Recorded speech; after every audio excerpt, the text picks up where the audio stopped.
agradecer a presença de todo mundo que está aqui. A gente vai começar a nossa noite com uma roda de conversa. Eu sou a Silvaria, sou diretora executiva do Olab. Eu vou me autodescrever, sou uma mulher negra, cabelo curto, estou vestida toda de branco, vestido branco, kimono de cordão. Tenho cabelos pretos, curtos, olhos pretos. E queria agradecer a parceria do Ato Branco, mais um ano, né, Códigos Negros, e falar um pouquinho sobre essa iniciativa, sobre o Olab, sobre o porquê desse tema desse ano. A gente escreveu aqui, na verdade, é um Frankenstein aqui de um texto que o Jonathan fez e que eu fui enfiando aqui de coisas. Mas, basicamente, o Códigos Negros é uma iniciativa dedicada à celebração da cultura negra, com a intenção de construir códigos, diálogos entre arte e tecnologia, refletindo sobre seus impactos nas transformações da nossa sociedade por meio da promoção de uma cultura antirracista. Códigos Negros é uma iniciativa do Olab, organização social que tem foco na promoção da diversidade, equidade, inclusão e na inovação na tecnologia. Nessa edição, que é a 4ª edição desse projeto, a gente está trazendo o tema Arte, Memória, Tecnologias e Acervos, porque a gente está querendo levantar perguntas sobre a preservação da memória para além do armazenamento de informações. Nesse mundo em que cada vez mais a gente produz conteúdo digital, né? Mas também como pensar essa memória, a preservação dessa memória, como uma possibilidade de contar outras histórias e histórias autênticas.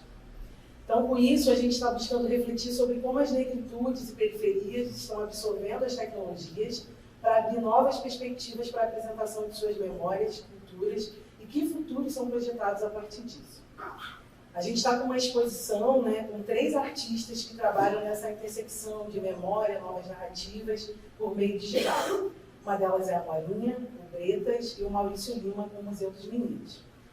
E aí, antes de aprofundar só na experiência artística, a gente queria também fazer uma conversa sobre esse tema, né? E para isso, além dos artistas que já estão aqui, que é a Marinha e o Bretas, pesquisadores e artistas, a gente convidou para essa roda de conversa a antropóloga Janaína Damasceno, que coordena o grupo de pesquisas Afrovisualidades, Estéticas e Políticas da Imagem Negra, e também a Larissa Machado, que é mestre em museologia e tem experiências com acervos digitais de importantes instituições e museus no Rio de Janeiro. Eles vão poder se apresentar melhor. Vou primeiro chamar o Jonathan, que é o curador, né, mais um ano dessa edição, é uma parceria aí que a gente vem plantando desde 2022. E esse trabalho só existe porque o Jonathan abraçou da forma que abraçou. Então, ele é curador, ele é artista, ele é designer, ele é pesquisador e vai fazer a mediação desse painel. Então, muito obrigada mais uma vez. Bom, boa noite, gente. Boa noite. Obrigado, Silvana. Bom, é um prazer imenso receber o Olab aqui mais uma vez no Ato Branco fazendo Códigos Negros esse 2º ano. Ano passado a gente tratou da temática de NFTs e esse ano a gente está pensando esse tema que para mim é caro, porque eu também estou pensando e pesquisando a partir da mesma temática, arte, memória, tecnologias e acervos no meu doutorado. Então, conseguir unir esses 3 universos que aqui o Rato Branco, a minha pesquisa na universidade e os desejos do Olab também, com Códigos Negros, para estar provocando esse espaço aqui para a gente se encontrar e pensar sobre esse tema, para mim é muito importante. Sou muito agradecido à Amora, ao Bretas, à Janaína e à Larissa por terem aceitado o convite. Espero que vocês gostem da exposição. Pensamos em fazer alguma coisa que tivesse assim, uma pluralidade de linguagens, ainda que o suporte principal fosse a imagem, o audiovisual. Aqui vocês estão vendo aí trabalhos bem diferentes. Infelizmente, o Maurício Lima, do Museu dos Meninos, não pôde estar presente porque ele está numa temporada no SESC em São Paulo, mas aqui a gente tem dele essa instalação de áudio e aquele vídeo ali na entrada. Tem esses 3 trabalhos da Amora aqui na parede à esquerda, E aqui atrás de mim tem um trabalho do Bretas e à esquerda também um outro trabalho do Bretas. E lá fora, daqui a pouquinho, vai começar a rolar uma videoprojeção, também com trabalhos deles, que vocês vão poder ver daí de fora, na parede lá do vizinho. Enfim, queria convidar aqui a Janaína, a Amora, o Bretas e a Larissa para sentar aqui comigo e me descrever rapidinho. Sou Jonathan, sou uma pessoa negra de pele clara e estou vestido de azul, preto e só. Obrigado, gente. Muito obrigado pela presença de vocês. Bom, vamos lá. Eu vou primeiro convidar aqui, na verdade, pedir aos nossos convidados que eles se autodescrevam e falem um pouquinho sobre si, para então a gente começar a trocar um papo. Todo mundo me ouvindo? Tranquilo? Mas... Meu nome é Guilherme Bretas, eu tenho 24 anos, sou uma pessoa preta, cabelo black, fininho, estou vestindo uma camiseta preta, calça verde escuro e é isso. Eu sou graduando em arquitetura pela FAUSP, aqui lá em São Paulo. Eu sou artista visual e pesquiso majoritariamente fotografia de representação preta do século XIX aqui no Brasil. E aqui estão esses meus dois trabalhos que, na realidade, eu acabei de apresentar numa residência artística na Alemanha. E é a primeira vez que eu estou expondo eles aqui no Brasil, então estou muito feliz de estar aqui na Códigos Negros. Já tive conversas maravilhosas aqui. E espero ter mais. É muito importante a gente falar dessa tecnologia do encontro mesmo, né? E poder estar junto. Agradeço muito pelo convite, João, também ao Labi e a Rato Branco. É isso, passando o cartão. Obrigado. Olá, boa noite. Boa noite, gente. Boa noite. Vamos aquecer aqui. Tô rouca, tô afônica, mas vai dar tudo certo. Meu nome é Janaína. Sou uma mulher preta, de 50 anos, cabelos grisalhos, cis, sou toda de preto, com brincos coloridos e acho que é isso. Sou professora da UERJ, no campus de Duque de Caxias, na Faculdade de Educação da Baixada Fluminense. Sou curadora de fotografia, principalmente. Fiz a curadoria de uma exposição do Walter Filho, chamado Do Verbo do Silêncio, a Síntese do Grito, que teve aqui no CCBB, né, há alguns meses, está indo agora para Salvador. E sou fotógrafo nos tempos vários. Boa noite, gente. Meu nome é Amora Moreira, tenho... Sou uma mulher negra também, de pele clara, cabelo mediano, cacheado também. Estou vestindo uma camisa branca, calças pretas e uso acessórios prata. E estou com minhas maravilhosas unhas laranja, que é minha cor do ano. Tenho 26 anos, sou daqui do Rio mesmo. Eu não me graduei em nada ainda, mas já passei pela Academia de Belas Artes. Hoje em dia estou na EGE, em desenho industrial, mas ainda não finalizei. Enfim, fui para o lado das artes e me chamou de fato, né? Hoje eu não gosto muito de me considerar artista, prefiro usar o termo que eu mesmo inventei, que é sampleadora visual. O sample, ele é um ato dentro da música de você pegar uma amostra de algo para criar uma nova música, né? E é o que eu faço, só que visualmente, a partir de imagens. Eu gosto de pegar memórias familiares, memórias de temáticas que sejam interessantes para mim dentro da minha pesquisa de arte, né? Tanto no grafite, como na colagem, em animação. Também sou criadora de conteúdo e estou muito feliz por estar aqui também, nessa mesa. Olá, meu nome é Larissa Machado, eu sou uma mulher preta, de cabelo crespo na altura dos ombros, eu estou toda de branco também, tá de jarro cacil. Depois eu pego.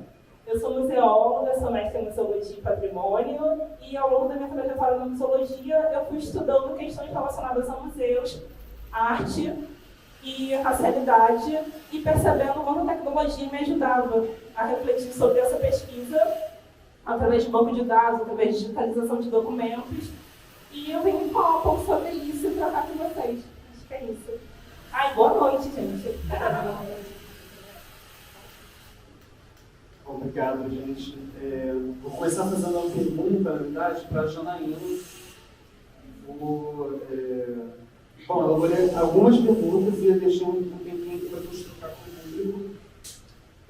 Bom, Janaína, enfim, como professora lá da FEBEF em Caxias, e com esse seu projeto também com o grupo de afrovisualidades, eu queria perguntar para você assim, sobre como que você vê a interseção entre a educação, a arte, e como que a gente pode encontrar caminhos para uma promoção e também para preservação da memória negra a partir da educação e da arte. Assim. Bom, primeiro eu queria te agradecer pelo convite, você e a Sil, por me convidarem para estar aqui com vocês essa noite. Essa pergunta incrível. A gente tem a oportunidade lá na FEBEF de ter algumas disciplinas que são baseadas totalmente, né, embora sejam disciplinas do campo da sociologia, da antropologia, mas que são baseadas na arte. Então, eu dou uma disciplina dessas, né, para as pessoas que estão ingressando na FEBEF, para quem está no primeiro semestre. Eu dou uma disciplina que se chama Educação e Cultura. Desculpa, isso está muito difícil. Tenho duas disciplinas, Educação, Diferenças e Autoridades. Né? E eu trabalho basicamente a história da arte, né, para pensar na diferença, na construção de diferenças e identidades do povo negro no Brasil. Então, é muito interessante que a gente não precisa ter uma disciplina específica de artes para pensar nas artes. A gente pensa em educação, né? A gente vai pensar as artes como fundamento da educação. Então, isso é incrível. Para falar, por exemplo, sobre questões raciais, eu começo pensando, né, em como a cor da mulher negra constrói a racialidade no mundo contemporâneo, no mundo moderno, a partir da Sarah Bachman. E a gente vem investigando imagens, então, desde o século XIX, o repertório de imagens do século XIX até o século XX, da fotografia, do cinema, das artes visuais, né, que ajudam a gente a entender melhor o Brasil. Então, acho que não tem como pensar educação, para mim, hoje, sem pensar arte. Não tem como, porque a arte talvez seja a maneira mais forte das pessoas entenderem, né, dois processos. O processo de subjugação do negro na história brasileira, mas também o processo de independência, né, e de livramento que o negro tem empreendido na nossa história. Então, o professor tem pensado muito a partir do conceito que a Naimara desenvolvia, né, que é a ideia de livramento. Né? A gente acaba conversando um pouquinho com você sobre isso, para pensar como muitas vezes, através da imagem, a gente também vem produzindo, né, histórias de livramento, né, dessa crueldade toda, o racismo, estratégias de livramento visuais, que são muito poderosas também para a gente se construir enquanto sujeitos políticos, enquanto sujeitos amorosos, né? Porque a imagem também tem esse poder. Né? E acho que isso na educação, isso é muito forte. Assim. Pensar com as imagens têm poder tanto de aniquilar, né, trajetórias, as nossas trajetórias, porque a gente se vê, né, como sujeitos que não têm poder, mas também como elas podem ser esses agentes que nos ajudam, né, a construir e a encontrar o poder que a gente tem dentro da gente. E tem uma outra coisa, pastor, só mais uma coisa que eu acho que é muito importante. Né? O racismo é baseado naquilo que as pessoas veem na gente, né? No olhar. O racismo é baseado no olhar, como as pessoas nos olham, como as pessoas nos veem, né? Como elas veem a nossa cor. Então, o racismo também tem uma base estética. Isso é muito importante a gente perceber. Né? O racismo tem uma base estética que se fundamenta no olhar que as pessoas dão, né? Que as pessoas direcionam para nós, mas também no olhar que a gente tem, né, para o nosso próprio corpo. Então, se ele tem essa base estética, é necessário que a gente entenda essa base estética para poder desconstruir também o racismo, e é isso que a gente consegue, pensando a partir da arte, pensando a educação a partir da arte. Muito obrigado. Bretas, ela está falando aqui agora sobre como que isso é um processo que a gente também tem se constituindo a partir do século XIX, ela trouxe o exemplo aqui dessa imagem da Sara, que é uma imagem que é muito presente na historiografia e também nesse lugar de uma domesticação de um olhar para essa diversidade racista, né? E o teu trabalho vai nesse lugar de exatamente aquilo que a gente vê ali, você ir quase como um ratinho de biblioteca nesses lugares onde muitas das vezes instituições, sabe-se lá quais instituições e por quem foram inventadas, guardam essas imagens e atribuem determinados valor a essa imagem. Eu queria que você falasse um pouco sobre esse processo de pesquisa envolvendo essa ação de ir para esses lugares, pesquisar sobre essas imagens que estão constituindo aí um repertório enfim, que fala de raça, mas que também muitas das vezes está ali afirmando um lugar de poder para quem está possuindo, né, ali, essas imagens, né, nesse caso os museus onde você tem feito suas pesquisas. Conta um pouquinho para a gente sobre isso. Eu acho que essa questão assim, sobre a posse, né, que a gente está falando sobre a posse dessas imagens, assim, né, tipo, a gente estava falando também mais cedo, né, é muito interessante quando a gente vai falar de um desses acervos que tem pessoas pretas fotografadas, assim, né, e a gente fala, porque as fotos do fotógrafo X, nome de homem branco, as fotos do fotógrafo Y, nome de outro homem branco, como se essas fotos fossem dele, assim, né? Fossem posse dele, assim, né? Ou então, se a gente fala de outros acervos, a foto de tal instituição, assim, né? Como também se a posse dessas fotos fosse dessas pessoas, para mim é muito interessante a gente começar a questionar o jeito que a gente fala sobre as fotos, porque me parece que tem uma posse sobre os indivíduos que foram retratados, assim, né? Como se, de novo, a gente caísse no que é o fundamento escravocrata, que é a posse de indivíduos sobre outros indivíduos, assim, de indivíduos serem posse de instituições. Então, acho que aqui o trabalho de ir lá caçar essas imagens, poder ser um corpo negro visitando esses retratos e repensando sobre isso, tem a ver com essa possibilidade, assim, de enxergar as pessoas que estão retratadas ali, assim, né? De me enxergar através delas também, e no processo contrário, assim. O que de alguma maneira é parar de pensar sobre essas fotos como de outra pessoa, assim, né? E tomar posse delas, assim. Acho que a operação que eu gostaria que os trabalhos provocassem, assim, no público, é essa operação de tomar posse desses retratos mesmo. Foi muito bonito quando, alguns meses atrás, eu tive a alegria de estar expondo aqui no Rio pela primeira vez, essa é a segunda, na verdade, lá no Paço Imperial, na exposição das exposições recentes do Instituto Viva, e aí recebi mensagens assim, de pessoas que foram visitar elas, e uma das mensagens dizia, eu estava muito emocionado olhando para o seu trabalho, e aí o segurança, um homem negro, virou e falou, às vezes eu sinto como se esses retratos fossem os retratos dos meus avós, dos meus antepassados, assim. Então, e aí acho que eu ganhei o dia, assim, né? Nesse sentido, porque o trabalho conseguiu chegar nesse lugar, assim, de reverter uma posse que antes parecia ser de uma instituição, que antes parecia ser de um fotógrafo, que parecia ser de uma pessoa branca, e esse retrato passou a ser dele, desse segurança, desse homem negro que olhou para essas fotos, ou dessas pessoas pretas que estavam lá e puderam se sentir tocadas pelo trabalho. Assim. Não sei se cheguei a responder, mas... Respondo sim. Muito legal falar, você está falando, trazendo a perspectiva disso, né? Desses corpos que estão nessa instituição muitas das vezes são corpos negros, né? Que estão ali fazendo a segurança do quem né, nesses espaços, e é justamente eles se percebendo, se reconhecendo podendo reconhecer possíveis antepassados no que está colocando ali nesse espaço, nesse cubo branco. Muito bom. Isso me vale muito mais assim, do que qualquer abordagem de curador com seu pós-PhD lá, assim, sabe? Muito mais isso. Demais.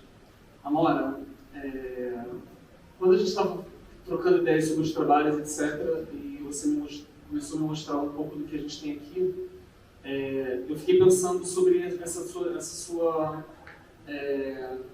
determinação em não se chamar de artista e se chamar de uma sampleadora visual.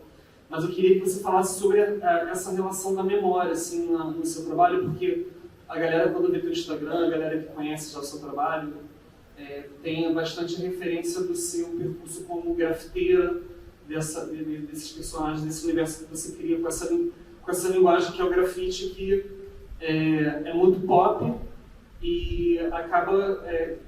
acho que poucas pessoas estão ligadas nessas coisas aqui que você está mostrando aqui.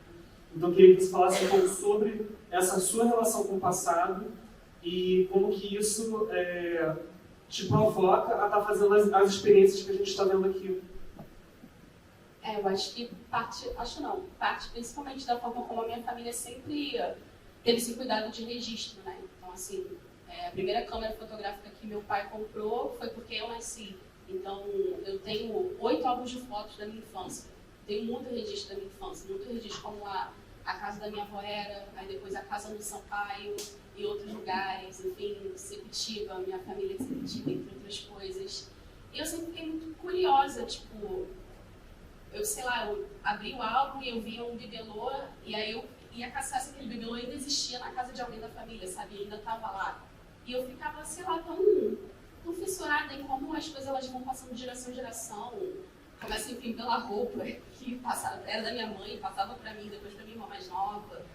E eu não sei, eu sempre tive muito fascínio mesmo pela história das coisas que estão ao meu redor. Isso durante a adolescência, eu estudei tudo segundo, né? Eu tive a oportunidade de estagiar em dois museus. Primeiro no Museu Nacional da FRJ, onde eu trabalhei com mediação. Então eu guiava turmas de alunos. E logo em seguida eu trabalhei no acervo do Museu da República, onde eu ficava fazendo um restauro e tal, tirando um pouco dos documentos. E ao mesmo tempo eu ficava assim, caraca, eu não tô vendo a minha história aqui, sabe? Eu faço sei lá quantas mediações por dia e eu tô falando da história de uma galera que não me reflete. Eu tô aqui tirando um mofo do convite de casamento, sei lá, do sobrinho do Pereira Passos. E eu ficava... Os meus documentos não têm importância, sabe? Documentos de pessoas como eu, de pessoas que vêm do mesmo lugar que eu. E isso me deixava muito incomodada. Ao mesmo tempo que para mim não fazia muito sentido tudo isso ficar numa instituição onde as pessoas não vão ter tanto acesso assim. Então só o pesquisador tinha acesso, só, enfim, os universitários, a galera que trampava lá. E eu ficava, tá, beleza, eu não tenho acervo. Não, eu tenho acervo, são as fotos da minha família. E eu comecei a brincar com elas, fazer experimentações, vídeo, ilustração por cima, de forma que eu conseguisse, sei lá, mostrar, até mesmo para minha própria família, né, que elas importam, entendeu? Porque, enfim, eu tenho muito medo de que elas sumam, sabe? De que as pessoas, sei lá, parem de registrar e dar importância, né, valor para o que elas significam para mim. E eu acho que deveria significar para todos, entendeu? Porque, enfim, da minha história e que reflete na história de outras pessoas também. Demais, obrigado.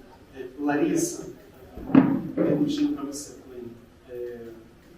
Pensando na sua experiência com digitalização, conservação de acervos, etc., eu queria te perguntar sobre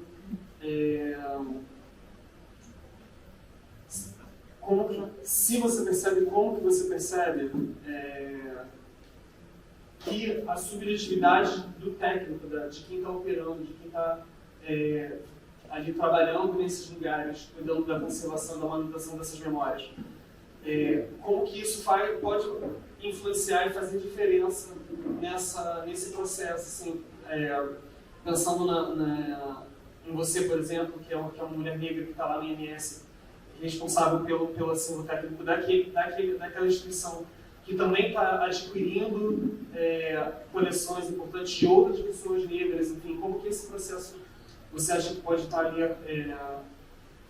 enfim, como que esse processo de subjetivação, né, acontece no seu trabalho e isso pode influenciar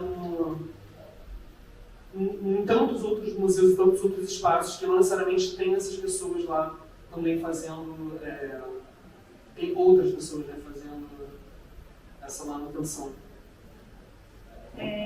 Então, né, você trata dessa questão da subjetividade, eu acho que tem uma importância. Aqui está a Silvana, que é responsável pelo acervo do Januário Garcia, e quando chega o acervo do Januário Garcia, né, para o Instituto Moreira Salles esse ano, quando você faz a digitalização, também tem uma interpretação de quem está digitalizando.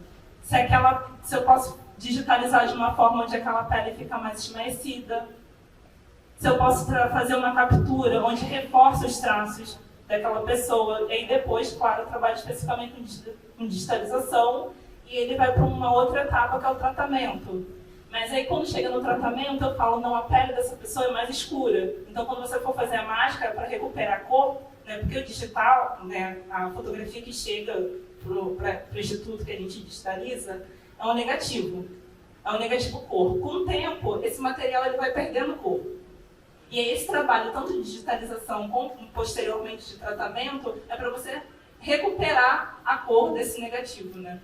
E aí, para você chegar naquele tom, você precisa conhecer, você precisa identificar aquelas pessoas.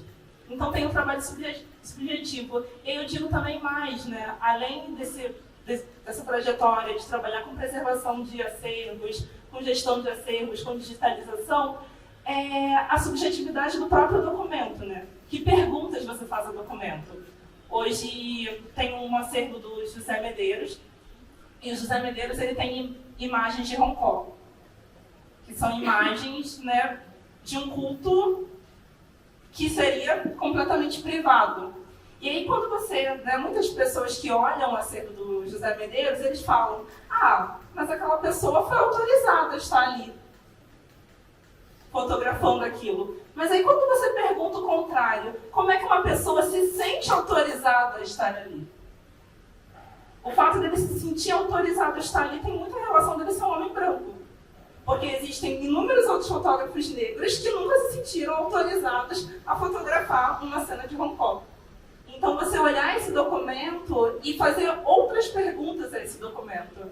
E aí atravessa o fato de eu ser uma mulher preta de candomblé, que estou olhando para esse documento e estou fazendo outras perguntas que talvez anteriormente, por profissionais brancos, não eram feitas. E aí, não só, eu estou falando do MS, mas até mesmo na minha trajetória no MUCAB, né? Eu trabalhei como gerente de acervos no MUCAB. E o acervo fotográfico do MUCAB, eu acho muito importante pontuar, ele é um trabalho que foi incentivado por 3 mulheres pretas, que é a Jurema Agostinho, que hoje faz parte da Casa Escrevivência, a Ana Daniel, que também tem uma trajetória dentro do movimento negro, e a Conceição Evaristo, porque a Conceição Evaristo, na década de 90, ela trabalhou no Centro Cultural José Bonifácio. Então, a construção desse acervo fotográfico que hoje está no MUCAB é um movimento dessas mulheres que foram na Fundacem, na Fundação Nacional de Artes Cênicas, fazer reprodução digital de todo o acervo do Teatro Experimental do Negro, doação da Ruth de Souza, também para o acervo, e posteriormente o Cobrinha também agenciou esses registros de eventos que aconteciam no Centro Cultural de São Bonifácio. Gente, é normal, né? Quem mora no subúrbio convive com barulho. Então, essas pessoas já estavam, né, já tinham uma preocupação de registrar essas imagens e que essas imagens estivessem no centro cultural, que atraíam pessoas do movimento negro para que essas perguntas que hoje eu faço fossem feitas por elas também. Então, trazer também que, por mais que essas instituições brancas hoje abarcam a maior parte desses acervos, já existia um movimento de muitos outros pesquisadores negros de construir acervos, né, arquivos, registros, né, deles mesmos e eles mesmos questionarem, né, fazerem novas perguntas. que é isso. Obrigado. Janaína, voltando com você aqui, como mentora da residência artística Laboratório de Imagens, queria pedir para você compartilhar um pouco dessa iniciativa com a gente e falar um pouco sobre essas relações, na verdade, trazendo a questão do território. Como que essas relações entre imagem e memória podem, enfim, impactar e agenciar coisas potentes nos territórios, principalmente nos territórios periféricos. Pensando também lá na FEBEF, de onde você está partindo, e em contato com, enfim, centenas de alunos que estão fazendo coisas por lá. O laboratório de imagens, a residência laboratório de imagens, para mim faz diferença. A residência laboratório de imagens é uma parceria entre Imagens do Povo, do Observatório de Favelas da Maré, e o Instituto Moreira Salles. Nós temos 5 residentes, 2 da Maré, 2 de Caxias e uma do Lins. Estou falando isso porque a pergunta também é muito boa, tanto que em relação ao território quanto em relação à memória. Porque os 5 residentes, de alguma maneira, estão trabalhando com a questão da memória. E aí eu queria destacar alguns trabalhos, como o da Laís Reverte, por exemplo, que é uma cineasta, fotógrafa incrível, que vem trabalhando a memória da Serra dos Pretos Forros, através da fotografia, de uma série de colagens que ela tem feito, pensando, né, num trabalho maravilhoso chamado Portas de Retorno. Porque a gente sempre fala das portas, né, da porta de não retorno, lá do Benin, mas ela vai pensar nas portas de retorno. Então ela pega algumas imagens de arquivo, principalmente do Milton Guran, feitas no Benin, e transfere aquelas pessoas, retorna aquelas pessoas ao Brasil através das imagens, e retorna essas pessoas para o Lins, numa conversa com o movimento de bate-bola do Lins, etc. Né? Pensando na topografia, inclusive, da Serra dos Pretos Forros. E um outro trabalho maravilhoso da Cris, né, que tem trabalhado com a memória de mulheres da Maré, e que daí constrói também uma concha. E dentro da concha, você coloca o seu ouvido na concha e você ouve histórias de famílias da Maré, relacionadas ao movimento da Maré, inclusive na Maré. Né? E com isso ela também vai revelando álbuns de família que ela tem. Mas eu acho que talvez um dos trabalhos mais importantes seja o do Afonso da Lua, que é um dos organizadores da Noite das Estrelas da Maré e da entidade Maré. Né? E eu estou falando isso porque a Maré tem hoje um dos principais arquivos de memória trans do Brasil. E aí isso é muito legal, porque assim, é memória trans, é memória negra, é memória favelada, né? Então eu queria lembrar o trabalho do Wallace Lino, né, dos irmãos Lino e do Afonso da Lua, da entidade da Maré, no resgate desse acervo, dessa memória transfavelada da Maré, e que o Afonso, né, através do trabalho dele hoje com a gente lá na residência, mas também através desse trabalho com o Wallace, com o Paulo, vem resgatando, né, essa memória. Né? Então, as imagens, né, o próprio filme do Wallace, mas também um trabalho muito delicado, né, assim, muito lindo assim, o trabalho do Afonso com a população trans da Maré. Então, eu acho que é uma oportunidade, a residência esse ano foi incrível por isso, assim, da gente visualizar movimentos que a gente nunca tinha visualizado. Então, hoje a gente fala, o IMS, por exemplo, com o arquivo trans da Argentina, né? E aí eu fico pensando, gente, a gente tem o arquivo trans da Maré, que é uma coisa impressionante, maravilhosa, né? E que a gente conhece ainda muito pouco, mas que eu acho que com trabalhos como o do Afonso, da entidade Maré, do Wallace Lino, a gente vai conhecer um pouco mais. Muito bom, muito bom. Vou aproveitar a deixa da Janaína para convidar vocês que amanhã vai estar acontecendo lá na Maré, a Noite das Estrelas.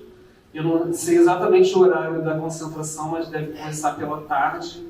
Procurem saber no Instagram aí, Entidade Maré, que vai estar rolando amanhã, e vocês vão estar podendo ver ao vivo o que é isso que a Janaína está falando aqui agora, que é bem babado.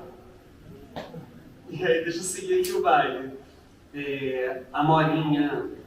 Ali, Amorinha, você tem um trabalho seu que é esse Rio de Janeiro antes e hoje, que você fala que você usa estratégias de Google Street View e pega, assim como o Bretas faz um pouco esse movimento de pegar imagens de acervo para fazer uma composição. Queria que você te falasse um pouco sobre esse trabalho e sobre essa sua, na verdade, empreitada assim, pelas tecnologias, que não é só naquele trabalho ali, no que a gente vai ver ali mais tarde ali fora, na Marinha. Você também tem feito experimentos com realidade virtual. Queria que você falasse um pouquinho para a gente sobre essa articulação sua, agenciando memória, tecnologia nesse lugar desses experimentos técnicos e também o trabalho de colagens que você faz com as suas fotografias familiares. Eu gosto muito de experimentar, assim, tudo que me bate curiosidade, eu vou lá para entender como funciona. E tutorial de YouTube, essas coisas são meio rata, né? Então eu vou pegando as coisas e experimentando para ver o que pode dar, o que eu posso tirar daquilo ali. E eu tenho sempre a mania de nunca ir pelo caminho mais fácil. Eu sempre acho, tipo, como eu posso fazer isso de uma forma diferente que todo mundo já fez, entendeu? E aí, normalmente, eu sempre, enfim, vou batendo cabeça, mas sempre descubro alguma forma diferente de utilizar a mesma tecnologia para outras coisas. No caso do Rio antes e hoje, foi feito durante a quarentena, né? Então a gente estava isolado socialmente. Eu estava morando em Cascadura e eu estava muito em contato com fotos que eu nunca tinha visto do meu avô. Meu avô ele sempre foi uma pessoa muito fechada, tipo, se eu ouvia a voz do meu avô durante a infância, foram pouquíssimas vezes. E durante a quarentena ele se abriu muito com a gente. E ele começou a, enfim, mostrar fotos, entre outras coisas, de Cascadura antigamente, dele antigamente. E isso, sei lá, me deu vontade de ver mais coisas na internet. Comecei a caçar grupos no Facebook, tipo, Cascadura antigamente, Rio de Janeiro antes e tal. E fui conversando com a galera entusiasta, entendeu? O pessoal que curtia. E aí eu fiquei assim, cara, eu entrei em contato com o Trampo, acho que ele é um alemão, não lembro agora, que ele utilizava imagens feitas durante a guerra e sobrepunha na foto de atualmente, eu não lembro quem era. Mas eu fiquei, cara, eu quero fazer isso. Mas, putz, eu tô em casa, não posso sair. Como é que eu... Street View. Aí, tipo assim, caraca, Street View do Google. Só que, assim, foi muito engraçado ter feito isso, porque algumas imagens eu falava, eu quero essa daqui, mas ao mesmo tempo a câmera do Google era muito longe, eu era muito perto, então eu tinha, sabe, milimetricamente andando ali com o carrinho do Google até achar o enquadramento perfeito, e fazendo um Photoshop para ajustar. Mas foi muito isso, né? Essa vontade de casar o cenário, né, que a gente tem hoje em dia e ver como é que ele era numa outra época, entendeu? E foi muito realmente com a ajuda de grupos de Facebook da galera entusiasta, assim, da história e das coisas. E sobre a experimentação, né, com outras tecnologias, é isso, parte muito realmente da curiosidade, de achar formas acessíveis, principalmente eu falo muito de gambiarra, porque vai ver essa boba da gambiarra, né? Então eu fico sempre pensando, tá, como eu posso desconstruir isso aqui para fazer de uma forma acessível, de uma forma nova mesmo, entendeu? Como eu posso achar novas formas de fazer uso de algo que não é a forma mais convencional, né? E a Amorinha, ela parte, acho que, muito disso. A Amorinha, ela tá no grafite, mas ela começou na ilustração digital, e eu não sabia ilustrar digitalmente, por isso que eu desenhava em cima de fotos, porque era a forma que eu tinha de conseguir desenhar, e ela foi evoluindo, e hoje em dia eu entendo que a Amorinha ela não é mais um alter ego meu, né? Porque no grafite a gente tem isso de ter um alter ego, ter o persona, ter o bong. Eu entendi que a Amorinha é tipo uma manifestação de praticamente tudo que eu vou estudando e garimpando ao longo da minha vida, né? Então não é a Amorinha, são várias Amorinhas. E quase sempre elas estão relacionadas a movimentos musicais. Então tem muito da Soul Music, né? Da Black Music, que é muito por conta do movimento Black Rio, que eu adoro, eu sou apaixonadíssima, gosto de estudar. Em sequência, a Amorinha funkeira, né? Que, enfim, é a continuidade do movimento Black Rio, né? Aqui no Brasil. E a Amorinha Hip Hop, que veio por conta realmente do grafite, que também é uma continuidade, se a gente for para o pensado, da Soul Music, né? Enfim. E aí eu vou linkando essas coisas, e tem o rolê do sample, né? O funk, ele sampleia a Soul Music, tô nervosa, a gente escuta. O hip hop, eles são music. E é isso. Obrigado. Bretas, deixa eu te fazer uma pergunta. Queria que você falasse um pouco, na verdade, da sua relação com a técnica do videomapping. E, na verdade, falar um pouco sobre... Aqui a gente tem você fazendo, né, sobre essa imagem, mas você também pratica isso no espaço urbano, na rua, e a gente vai ver daqui a pouco você preparou um setzinho de vídeo para a gente assistir. Mas eu queria que você falasse sobre essa sua vontade de experimentar sobre o espaço urbano, sobre a rua, e como é que é pensar isso para você, articulando tecnologia, articulando acervo, articulando arte. Pô, eu acho que videomapping, assim, né, projeção, foi uma das primeiros tipos de modalidade de arte visual, né, de vídeo que eu produzi. Então, tinha um coletivo com alguns amigos do colégio, tinha uma mistura coletiva, funcionou até 2017, a gente fazia alguns eventos, e foi lá que a gente ia fazer videomapping. Então, e é isso, o videomapping tem muito essa interface com a urbanidade, assim, né? Com fazer em escala, em prédios, e nessa época ainda não tinha entrado na graduação em arquitetura, mas já tinha interesse sobre isso. Ali, assim, em 2018, 2019, pareceu para mim importante conceituar projeção como um espaço, assim, né? Tipo, como espacialidade. Então, tipo, isso o que era importante para mim era estar na rua, mas estar sendo visto, assim, né? Estar falando com pessoas, estar buscando esses lugares de visualidade. Em São Paulo, particularmente, a cultura do bicho, que foi importante para mim, assim, para entender o que é essa busca por uma visualidade urbana, aonde... E o que é essa busca por visualidade de urbanidade, assim, olhares que está muitas vezes numa solidão compartilhada, né? Numa ida do trabalho, no metrô, numa ida do trabalho do ônibus, que está passando, que está desavisada, que nunca olhou para aquela antena, aquela parede, e vai passar a olhar para a última conversão, que diz alguma coisa que interessa a ela, assim, né? E a pesquisa especificamente com fotografia veio depois disso, assim. Quando essas duas coisas se juntaram, acho que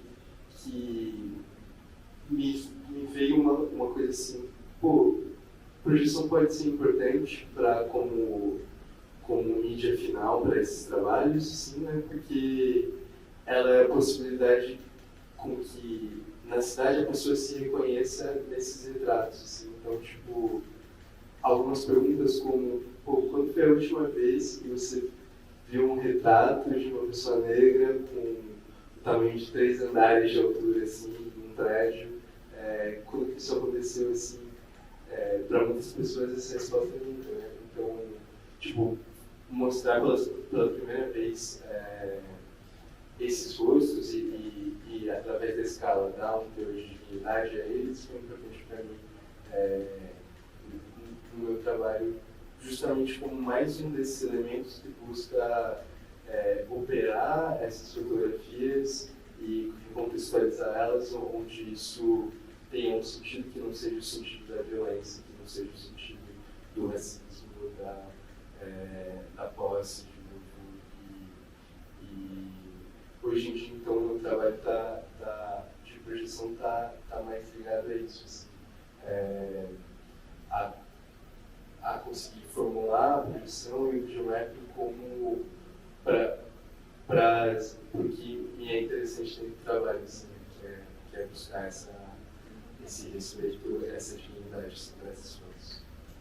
Pode ser uma comparação aqui esdrúxula que eu estou fazendo, mas eu fiquei pensando nessa questão de um embloque, assim, quando você falou de escala, fiquei pensando se a rua e essa intenção de ocupar o espaço urbano também se fosse uma intenção disso, de cativar ali uma audiência, entende? Porque, tipo, eu estou passando aqui na Joaquim Silva, eu vou ver outro trabalho ali, só se eu abaixar a cabeça que eu não vou estar ali percebendo, atribuindo um valor àquilo que eu estou olhando, entende? Então, não sei se tem essa situação assim, de estar ocupando espaço nisso quase como uma imposição assim, para quem está passando assim, pelo aquele lugar e está vendo aquilo naquela escala, entende? Sim, acho que tem muito isso, sim, de buscar essa coisa que não é ignorável, assim, né? Tipo, conseguir dar voz a uma coisa que seja importante.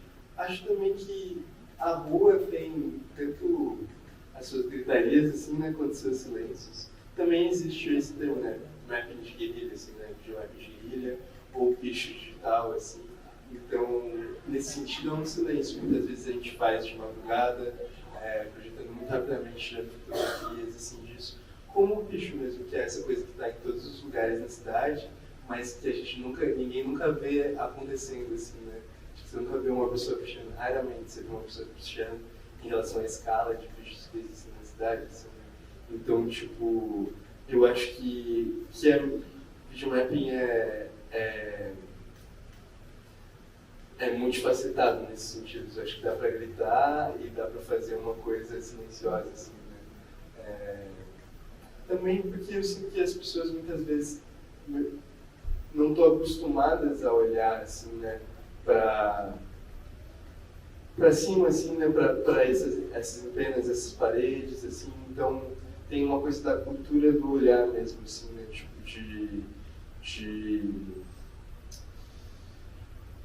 da possibilidade das pessoas. Porque se você mora numa rua e aí sempre vê o prédio e aí está sempre daquele jeito, raramente talvez tu olhe para cima e aí passa desapercebido quando estiver rolando uma projeção ou quando tem alguém pichando, ou essas coisas todas. Então, eu acho que tem uma coisa com a projeção que surge daí, dessa relação com a rua, com a urbanidade, que é dúbia, que é agridoce, assim, né? Que tem muitas possibilidades. Obrigado. Larissa, no seu mestrado, você escreveu sobre encruzilhadas de narrativas negras em exposições de museus e etc. Eu queria que você contasse um pouquinho da sua pesquisa para a gente e, não sei, falasse um pouco das suas impressões sobre como que as instituições têm lidado com essas memórias negras, assim, tipo, a partir não só da BMS, mas como você falou do MUCAB, e também, enfim, você é frequentadora de outros museus, acho que deve poder dizer para a gente o que você está observando com relação a isso. Muito frequentadora mesmo. Mas eu acho que a minha dissertação ela começa muito antes da graduação. Ela começa quando eu piso a primeira vez no museu. E foi através de um passeio da escola. Eu tinha 12 anos. E aí eu fui no Museu do Pontal. E na época, né, na minha época, não era na Barra da Tijuca, né? Era na Estrada do Pontal mesmo. E aí eu fiquei muito fascinada com aquela experiência, porque eu tinha uma ideia meio elitista de museu, né?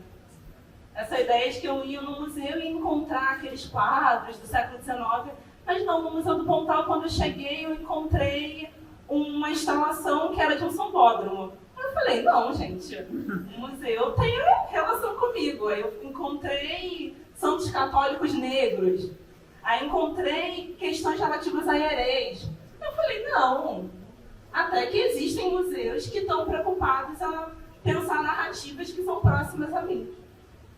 Só que à medida que eu fui, né, visitando o museu já na adolescência, né, por conta própria, sem essa dependência da escola, eu fui percebendo que os museus não contavam exatamente a minha história como o Museu do Pontal. E, na verdade, quando eu entro para a graduação, eu não entro para fazer museologia, né? A primeira vez eu passo para astronomia, que eu queria trabalhar na NASA, não deu certo. Mas aí depois eu vou fazer física e faço metade de um curso de física. Só que eu começo a trabalhar com arqueologia. E aí começo a trabalhar com arqueologia histórica, em sítios arqueológicos urbanos, e que tinham essa temática afrocentrada. E eu falo assim, cara, fazendo física, eu não vou chegar a essas narrativas. Então assim, eu quero entender o universo, mas eu não entendo nem a minha própria história.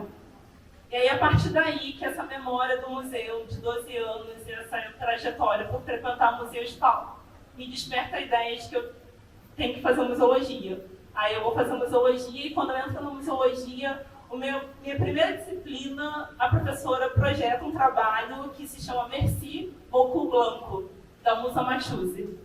Tudo. E aquilo ali, assim, eu estava no meu primeiro período de faculdade e eu falei assim, eu preciso fazer alguma coisa a respeito disso. E eu saí tão atravessada que assim, foi uma das primeiras foi a primeira disciplina, né, uma das primeiras disciplinas, né, logo no primeiro período, eu falo assim, eu preciso acessar isso, eu preciso acessar o que ela está querendo questionar em relação.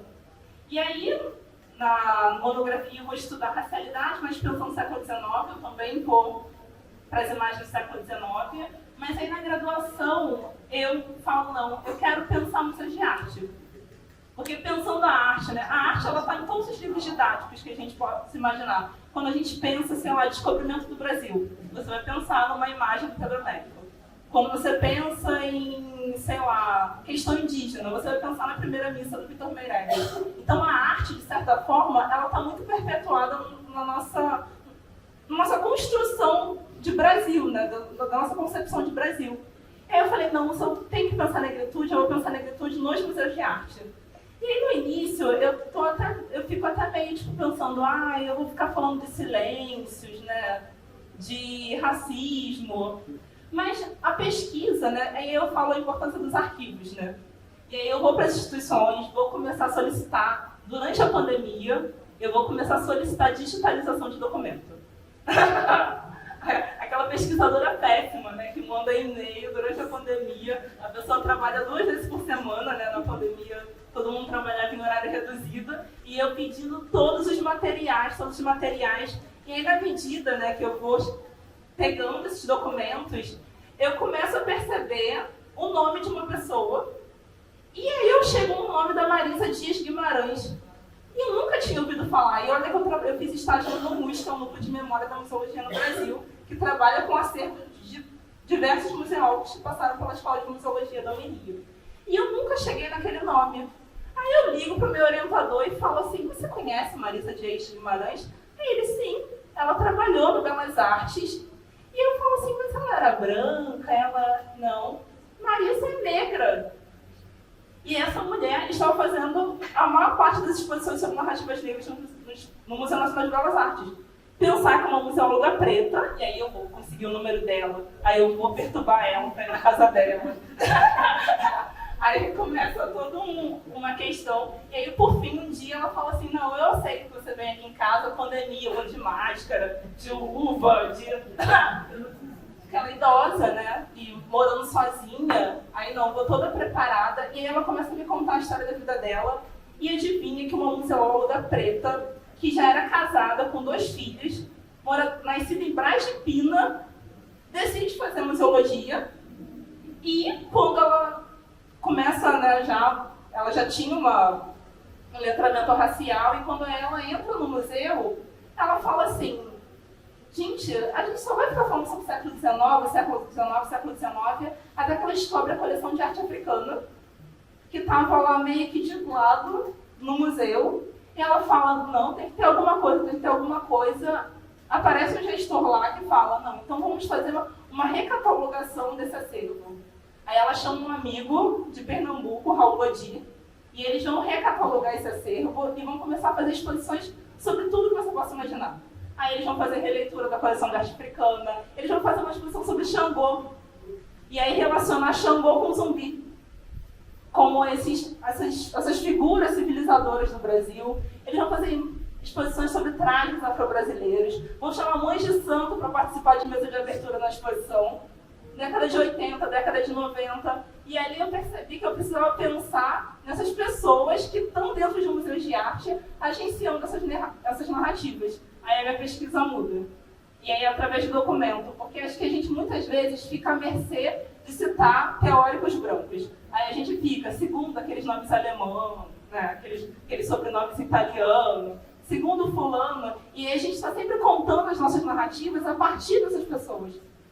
Mas quando você chega no documento, você chega no nome dessas pessoas, aí a dissertação muda, né? Aí eu vou para o Marcelo Campos, e aí não só entender o trabalho do Marcelo Campos no Museu de Arte do Rio, eu vou entrevistar o Marcelo Campos para entender de onde esse cara está saindo, qual é a construção que ele faz para ser hoje o curador-chefe do Museu de Arte do Rio. Aí eu descubro que o Marcelo Campos é de Caxias, aí, sabe? E aí vou indo, que é o que a Sueli Carneiro vai chamar de presenças testemunhais, a importância da gente resgatar essas presenças. Então, a digitalização, né, o arquivo foi muito importante para mim, para chegar no nome dessas pessoas e entrevistar essas pessoas, né, encher o saco delas, elas me darem entrevista, né, ir na casa delas na pandemia, e tudo isso, mas foi esse movimento assim, de perceber como a tecnologia foi importante, porque foi através de banco de dados, foi através de digitalização de documentos, e eu esqueci da outra parte da pergunta, desculpa.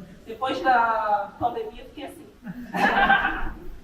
Esquecida. Não, foi. Você respondeu bem, você respondeu muito bem. Eu queria chamar agora, para puxar a Janaína Roçada, só mais uma coisinha sobre essa exposição do Walter Firmo, que você fez a curadoria, na verdade. Também, que, enfim, o acervo dele está sob guarda do IMS. E a Larissa já começou a comentar aqui um pouco sobre. O IMS está adquirindo agora também o acervo do Januário Garcia, e que ele documentou por muito tempo o movimento negro no Brasil. E eu queria que você falasse, Janaína, um pouco sobre os desafios que é para a gente conseguir cuidar e criar e cuidar de forma qualificada esses acervos, sabe? E não sei se conseguir pensar sobre como que, de repente, a partir da tecnologia, a gente pode estar pensando, enfim, como que ela pode ser uma aliada para a gente nesse processo, se ela pode ser também, não sei. Não sei se sou a melhor pessoa para responder essa pergunta. Porque quando me fizeram uma pergunta semelhante no evento que eu estava no IMS, eu falei assim, a gente tem que perguntar para a Sil Bahia. É a Sil Bahia que vai definir no futuro, não é? Como é que a gente vai cuidar desses acervos. Tem isso gravado. Tem isso gravado. Por quê? Eu queria, na verdade, fazer algumas pontes aqui, porque eu estou muito feliz de estar nessa mesa. E pensando um pouco, né, a cidade também, né, para pensar nessa questão de como foi adquirido o acervo do Januário, mas vou falar um pouquinho do Walter Firmo, porque eu acho que talvez ele seja uma cola também do que a gente está vendo aqui, né? O Walter, vocês viram a exposição do Walter? Quem é que viu a exposição? Bastante gente. O Walter é um fotógrafo de 86 anos, né? Que há 71 anos fotografa. E que escolheu como tema da sua vida fotografar a população negra no Brasil. Em especial aqui no Rio de Janeiro, mas também, né, pelo interior do Brasil afora. E tem uma coisa que eu acho muito incrível, assim, do que o Breta estava falando, que é, puxa, olha, a pessoa que estava trabalhando na exposição olhava e dizia assim, não, parece alguém da minha família. E isso aconteceu muito com a exposição do Walter. As pessoas iam à exposição, choravam na exposição, e a gente fica se perguntando, mas por que choravam? Porque é uma foto bonita, porque são pessoas negras. E uma das coisas que eu comecei a perceber, a gente, né, acompanhei a exposição em várias cidades, assim, BH, por exemplo, foi o nosso maior, em BH a gente teve o nosso maior público, que foram 90 mil pessoas, e as pessoas iam e choravam cada vez que viam. E eu acho que tem uma coisa que né, que casa com o trabalho da Marinha aqui, que é o fato do Walter estar construindo mais do que uma obra, um arquivo da vida negra, da diáspora, ele está construindo um álbum de família para a gente. Né? Eu acho que o que emociona no seu trabalho, né, no trabalho do Walter, por exemplo, é a gente ir até a exposição e ver aquelas pessoas que a gente não conhece, mas como se elas fizessem parte da nossa família mesmo. E isso por quê? Porque a gente vem constituindo, né, uma coisa no Brasil que é uma comunidade negra mesmo. Né? A gente constrói essa família negra estendida. Então, a hora que a gente chega numa exposição de Walter, a hora que a gente vê as suas imagens, mesmo não conhecendo a sua família, como a gente tem uma noção de família estendida, a gente reconhece os seus, né, como os nossos. A gente reconhece na imagem do Walter, né, aquelas pessoas que estão lá como se fossem as nossas pessoas. Então, para pessoas como eu, né, uma mulher negra de 50 anos, eu não tenho algo como o que você tem, né? Até, eu sempre falo isso, até os 20 anos de idade, quando eu vou fazer, eu tenho o meu álbum até os 20 anos, meu acervo, são 8, 9 imagens. Né? Não tenho, eu devia bonitinha ali, não tenho isso. Mas quando eu olho as imagens do Walter, quando eu olho as suas, quando eu vejo o que você tem feito, né, com as imagens, com as nossas imagens, nesse acervo, para não citar o que as pessoas acham que é dono do acervo, não, mas essas imagens são nossas, né? Eu vejo o conceito dessa família, né, extensa, que a gente constrói no cotidiano. No cotidiano. A gente tem isso. Sua vizinha também, muitas vezes faz parte da sua família. Não, né? Os amigos, seus vizinhos pequenininhos crescem com você. A gente chama as pessoas de tia. Né? O Paulo Freire dizia assim, não pode, tem que chamar a professora de professora, por quê? Mas acontece que tia foi a gente que criou. O tia Ciata, tia Diz, né? A gente criou o tia. E eles querem que a gente tire o tia da história da educação, porque, né, a gente tem que chamar as pessoas de professora. A gente chama de tia porque a gente vê as mais velhas também como responsáveis pela nossa existência. Não é? Então, quando a gente tem o trabalho de vocês, o trabalho do Walter, que estava há 71 anos tentando fazer isso, constituindo talvez um desses principais repositórios de imagem, porque ele constrói também o imaginário para a gente. Né? Ela estava falando que a gente pensa em, sei lá, pensa em independência do Brasil, pensa uma imagem, mas quando a gente pensa Cartola, muito possivelmente a gente pensa numa foto do Walter. Quando a gente pensa no Pixinguinha, possivelmente a gente vê o Pixinguinha deitado naquela cadeira de balanço. Não é isso? Não é isso, gente? Então, esse é o poder da imagem, da construção desse imaginário e dessa familiaridade. E aí, quando a gente chega em expressões, né, trabalhos como vocês, trabalhos como o do Walter, a gente consegue reconhecer a nossa família. Então, eu queria falar isso. Não te respondi, né? Tudo me respondeu, mas você deu uma deixa para a gente levar para o público, na verdade, fazer umas perguntas. Queria aí botar o microfone na roda, se alguém tiver vontade, desejo de perguntar alguma coisa aqui pra gente. Nossa, Jana, você falou agora, eu fiquei aqui com o Rafa ali no fundo, agora eu vou chorar. Agora não vai ter como. Porque essa coisa da familiaridade, né? Eu nunca tinha parado para pensar com essas palavras sobre por que essas obras nos atravessam e muitas vezes outras obras não, né? Acho que tem essa coisa. Mas é porque eu sei que todo mundo aqui, de alguma forma, tanto a Larissa, a Breta, a Zé Marinha, e você também, Jana, estão trabalhando com novas tecnologias. Né? Talvez, se não fossem as novas tecnologias, a Larissa não teria conseguido, a partir também da existência dela, mergulhar nesse universo que ela mergulhou e vem trabalhando, etc. E se fazer as perguntas. Né? Eu acho que esse encontro ele é muito sobre estimular que as perguntas sejam feitas, não sobre responder alguma coisa. Mas, assim, pensando em inteligência artificial, tudo isso, Breta vem trabalhando muito com essas técnicas, né? E inteligência artificial acessa banco de dados para poder executar ações, e a gente sabe que isso pode ser muito problemático, isso também motiva, né, esse encontro aqui. Quais serão, o que vai dar nesses bancos de imagem para dar conta aí desses futuros tecnológicos? Né? Então, eu queria um pouco nessa linha fazer essa pergunta para você, Breta, inteligência artificial, memória, acervos, por aí vai. Eu acho essa discussão muito interessante, acho que tem a ver com esse tema dos dados, assim, né, que a gente também estava falando mais cedo. Eu gosto muito de uma frase, que é a frase da Joy Bulalmi, que é pesquisadora, também isso, inteligência artificial ligada à racialidade. Ela vai falar isso, que dados, a gente fala de inteligência artificial como se fosse uma coisa do futuro, para o futuro, algo meio estratégico que desceu aqui assim, né? Mas inteligência artificial é baseada em dados e dados são passado por excelência, assim, né? Então, eu acho que tem e por causa disso eles vêm carregados de toda a nossa história mesmo, assim, né? E quando a gente vê esses acervos, que é interessante pensar isso, os datasets da inteligência artificial são acervos também, né? E acho que precisam ser abordados como para a gente começar a pensar que existem intencionalidades nesses acervos, nesses datasets que não são que não são dados, né? Que não são de graça, assim, né? Não são dados de graça.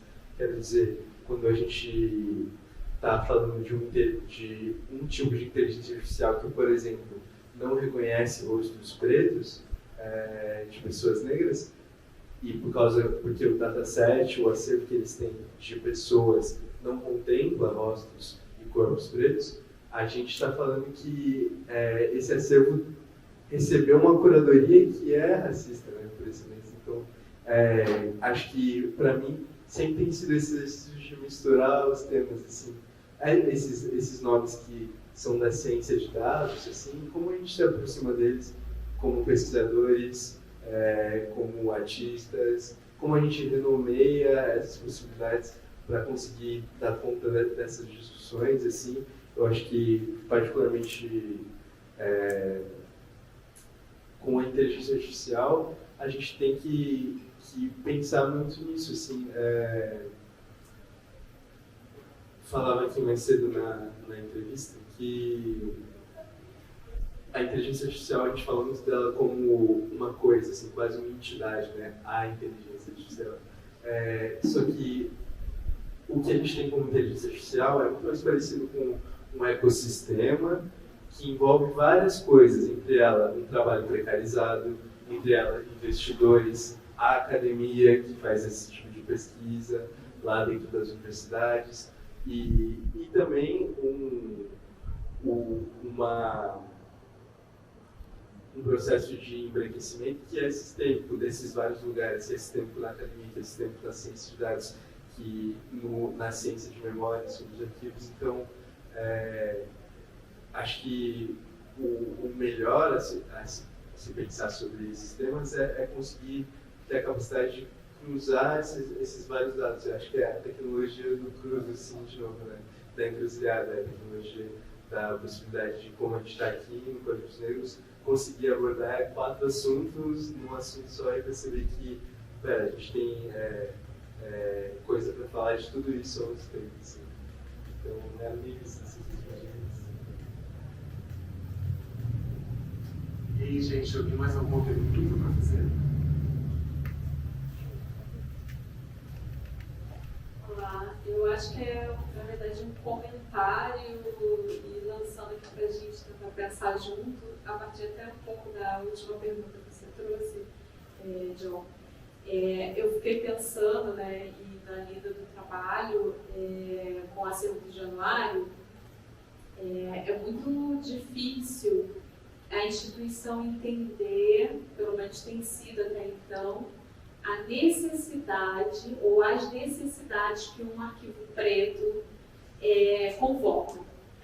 Assim, a instituição entende importâncias, mas acho que ela ainda não entende as necessidades que um arquivo preto convoca. Porque um arquivo preto está falando justamente de muitas ausências, né? E ausências que foram produzidas historicamente em muitos níveis e por muitas instituições. Então, quando você tem um arquivo, né, com alguma estrutura para que esse arquivo seja mobilizado, me parece que há necessidades e que essas necessidades são urgentes. Mas é difícil porque a instituição é branca, né? Então, ela tende a trabalhar esses arquivos, por exemplo, no caso do Januário, também do Valdo, como um arquivo de um fotógrafo, né? Mas esses arquivos, para mim, eles não são um arquivo de um fotógrafo, eles têm um caráter de um sujeito coletivo que é imanente a esse arquivo e isso parece que a instituição não acessa, né? Então, eu tenho tentado pensar dentro da instituição, de trazer o diálogo, mas nem sei se esse é o caminho para que essas instituições, né, alcancem essa questão, que é entender esse arquivo não como de um fotógrafo, mas como um arquivo de memória negra. Porque me parece que talvez essa seja uma chave que amplifique do que o arquivo trata. Assim, o arquivo não trata simplesmente do interesse ou da técnica fotográfica do Januário ou do Walter, mas de todo um conjunto de esforço intencional, né, de buscar criar uma cultura visual preta, né, da sua cultura, enfim. Então, assim, eu estou comentando, na verdade, não é exatamente uma pergunta, mas eu acho que talvez a coisa seria como a gente pode tentar pensar o fortalecimento de uma memória negra, né? E como se fosse assim, tudo um grande arquivo de memória negra e como a gente vai fortalecendo esses, ou até mesmo a releitura dos arquivos, como o Bretas falou, do século XIX, não sei, o arquivo, né, do Cristiano Júnior, do Hentschel e tudo mais, mas um arquivo de memória negra do Brasil do século XIX, né? Enfim, e aí pensando nisso, que eu acho que tem um ponto que toca muito na tecnologia, né, e um pouco também que vocês falam sobre o acesso, né, dos arquivos, assim, o acesso, ainda que com banco de dados, digital, ele ainda tem toda uma linguagem muito voltada para o pesquisador da academia. Tem uma série de nuances assim, no acesso, você tem que saber o que você coloca, você tem que, até os nomes que você tem que preencher lá no banco de dados para você buscar, tudo isso é de um nível muito rebuscado, assim, né? Às vezes, enfim, mesmo sendo um estudante de graduação, você tem dificuldade, assim, você precisa de orientação. Então, assim, como que um arquivo de memória negra, por exemplo, que necessidades convocam digitalmente para que a sua difusão e o seu acesso seja amplificado, né? Que possa chegar nas pessoas pretas nos seus mais diferentes contextos culturais, educacionais, enfim.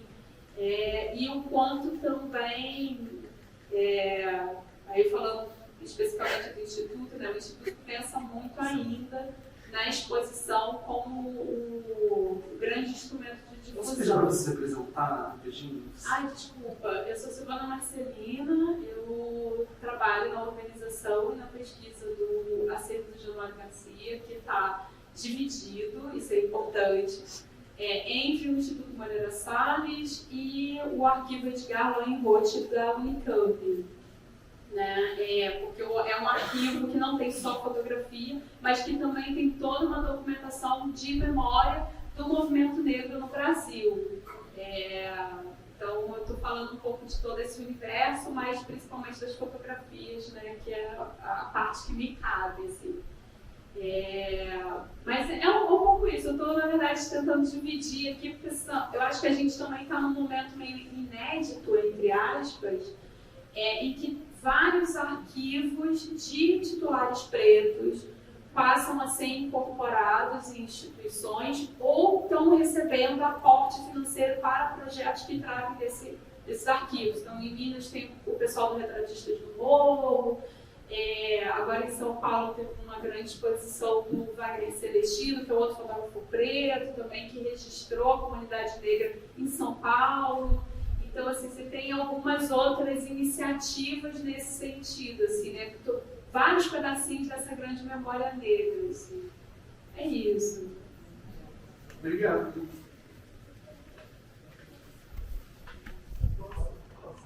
Conversar um pouco. Eu não sei o que falar. Eu fiquei pensando muito em práticas de desarquivamento, porque a gente sempre fala em arquivos, mas como a gente desarquiva, então que é o que você está falando, né? Mas o que vocês fazem também é uma prática de desarquivamento, que é como a gente compartilha esse conhecimento visual, né, que foi produzido para ser circulado, ou às vezes não, às vezes sim, não. Mas tem uma coisa, a gente estava conversando um pouquinho sobre isso antes disso começar, porque a gente vê muito uma prática da branquitude, na verdade, né? No cinema, por exemplo, que é da política de autor. Então, os grandes autores de cinema, os grandes diretores de cinema, como se o cinema não fosse produzido por uma equipe. Né? Então, essa política do autor, ela também vai, de certa maneira, contaminar os outros campos, o campo da fotografia. Né? Mas essa é uma prática muito da branquitude. Né? Então, de nomear e de ser o cara, principalmente falando do século XIX, a pessoa tinha um estúdio. Ele estava de fazer suas fotos, ganhava dinheiro com aquilo, mas necessariamente ele não se via como um artista. É o século XX que vai constituir essas pessoas como artistas. Né? E aí como o grande fulano de tal ou o grande fulano de tal. Né? Que é uma prática da necessidade de se construir enquanto, né, autoria, enquanto uma universalidade a partir dessa autoria. Se a gente começa a pensar, né, nesses arquivos, e a gente estava conversando um pouco isso, eu acho que tem o trabalho da Mônica falando sobre, né, o arquivo do Alberto Henschel, por exemplo, que eu acho interessantíssimo, porque depende muito do ponto de vista de onde você olha para esses arquivos. Se você olha a partir de uma ideia de autoria, esse arquivo é do Henschel, né? É isso que a gente estava conversando. Se você olha, por exemplo, a partir do Juca Rosa, quem é do Rio de Janeiro, todo mundo conhece a história do Juca Rosa aqui? Não. Juca Rosa é um homem do século XIX, preto, pretíssimo, né? Que muitos consideram como um pai de santo, naquela época era chamado como feiticeiro, que vivia aqui no centro do Rio de Janeiro, e que tinha uma associação religiosa, que a gente pode chamar de terreiro também, mas é difícil configurar bem o que o Juca Rosa era. Mas era um homem que era muito poderoso, era um feiticeiro, digamos assim. Vou usar a palavra feiticeiro, que era a palavra que ele usava, que as pessoas usavam para ele. Muito poderoso no século XIX, que atendia, né, a sua comunidade, mas também gente rica. Né? E o Juca Rosa tem algumas fotografias dele circulando, né, inclusive que a gente vê aqui no trabalho de Bretas, e muitas das fotos do Henschel são do Juca Rosa e da comunidade religiosa do Juca Rosa.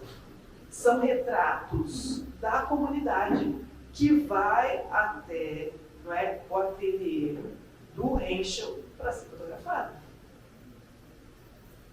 Agora a gente pode contar a história a partir do Henschel, ou a gente pode contar a história a partir de pessoas negras que vão até o ateliê para serem fotografadas e que comungam dessas fotos com seus amigos, porque o Juca, além de tudo, era um colecionador, porque ele colecionava os retratos que estão aqui, os retratos das pessoas da comunidade dele. Então, se a gente pensa, né, a agência negra da fotografia, é diferente da gente pensar, a gente conta uma determinada história da fotografia. Se a gente pensa a autoria na fotografia, a gente conta outra. Né? Conta outra. E é o que você está falando, quer dizer, tanto o desejo do Januário quanto o desejo do Walter, e a gente vê isso, por exemplo, nos olhares das fotografias que eles fazem, são fotografias que são construídas junto com as pessoas. Né? Então, a gente tem uma noção de comunidade, e eles acionaram a comunidade para construir os acervos que eles construíram. Eles não acionaram a autoria. Claro que a autoria também é importante para a população negra. É muito importante, porque normalmente a gente é roubado, inclusive. Não é? A nossa produção é saqueada. Né? Pessoas se apropriam da nossa produção. Mas, quando a gente vai pensar na intenção do que eles construíram, é outra coisa. Então é isso. A gente pode contar várias histórias da fotografia. Várias. A que ganhou narrativa até agora, são essas histórias dos autores, que vão lá e descobrem essas pessoas negras, e levam, e fotografam. Mas quando a gente começa a pensar nos desejos, eu chamo isso de desejos de autoinscrição. Né? Quando eu sou, pensando quando sou professora, chata, acadêmica, construí o conceito, que é a ideia de desejos de autoinscrição visual, que é quando uma pessoa levanta, no século XIX, sai de casa e vai até o ateliê fotográfico para ser retratado, que é uma coisa absurdamente incrível. As Pretas também pode falar um pouco sobre isso, que ele tem dados, mas isso é absolutamente incrível e não acontece só aqui, acontece, né, em outras regiões do país. Mas eu acho que a história do Juca Rosa é muito incrível. Depois procurem, que eu tenho um TikTok que alguém fez sobre o Juca Rosa, muito bom. O Juca Rosa talvez seja um dos primeiros líderes religiosos negros fotografados, que foi se fotografar e monta uma cena. Monta uma cena. Isso é maravilhoso. Mas a gente conta a história a partir do fotógrafo. E aí a gente não entende o Juca que monta aquela cena. E que coleciona essas fotos. E que é preso por causa dessas fotos. Porque essas fotos vão ser a prova de que ele tem esse circuito religioso, esse terreiro, e que, que aquelas pessoas que dão as fotos, na verdade, também são criminosos como ele.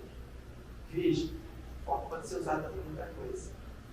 Essas fotos são usadas, né? A polícia vai lá, confisca as fotos, inclusive, e o Juca Rosa fica 5 anos na prisão, porque essas fotos são utilizadas. Vê, as fotos que ele faz, porque ele pode pagar, inclusive, pelas fotos. As fotos, né, que são feitas no grupo dele, que ele guarda, porque ele entende qual que é o valor daquelas imagens, são utilizadas pela polícia para que ele seja preso, ou são utilizadas pelos alemães para que eles construam tipos da gente. Então dá para a gente contar a história. Eu acho que isso é fascinante que você está propondo, né? Pensar nesses acervos a partir da agência negra nessas imagens. E falando um pouco também sobre o trabalho do Walter, né? É muito difícil para as instituições darem sentido também, né? Para essa fotografia. Então essa também é a nossa função. Eu queria falar uma coisa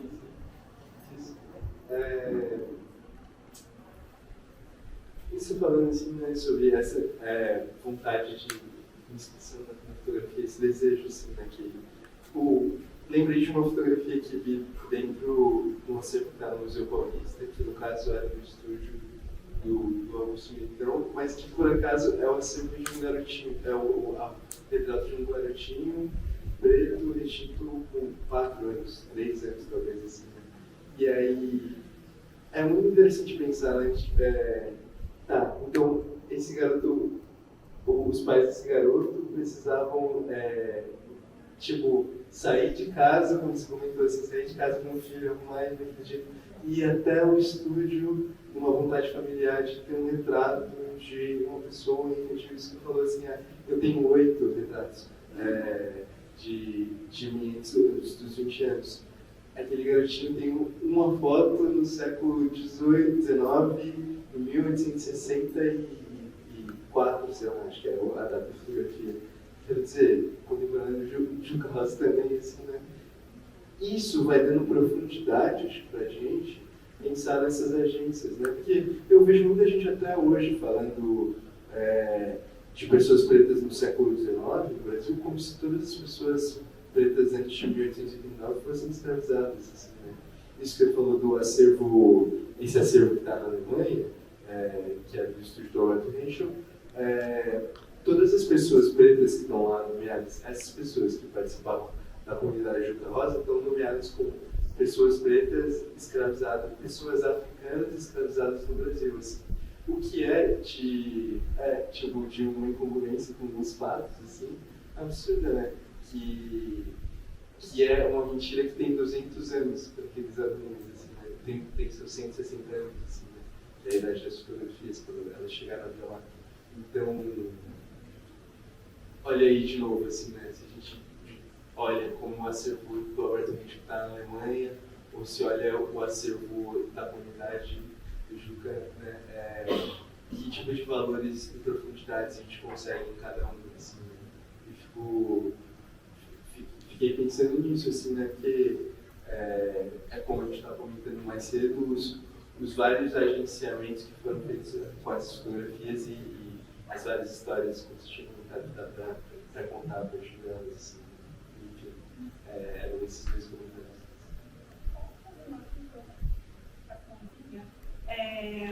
Na verdade, não é nenhuma resposta, mas uma provocação, né? A Denise Ferreira da Silva, ela sempre fala sobre essa perspectiva de fim do mundo, né? Que a gente precisa finalizar esse mundo como nós conhecemos. E aí, para finalizar esse mundo, né, para, de fato, materializar esse fim do mundo, a gente precisa reconstruir novos mundos. E aí, reconstruir novos mundos é construir um novo acervo, construir um novo arquivo. Eu não sei como a gente vai conseguir dinheiro para criar esse arquivo, mas a gente tem que criar, porque outras pessoas já criaram, né? Tem o Zumbi Fotografia, que é em Salvador, que foram 3 fotógrafos negros na década de 90 que falaram assim, não, a gente quer reconstruir uma imagem do negro na fotografia. Então a gente vai começar a reunir fotógrafos negros que pensam novas possibilidades de retratar negros, de registrar negros. E eles criam. E hoje o Zumbi é o que a gente conhece.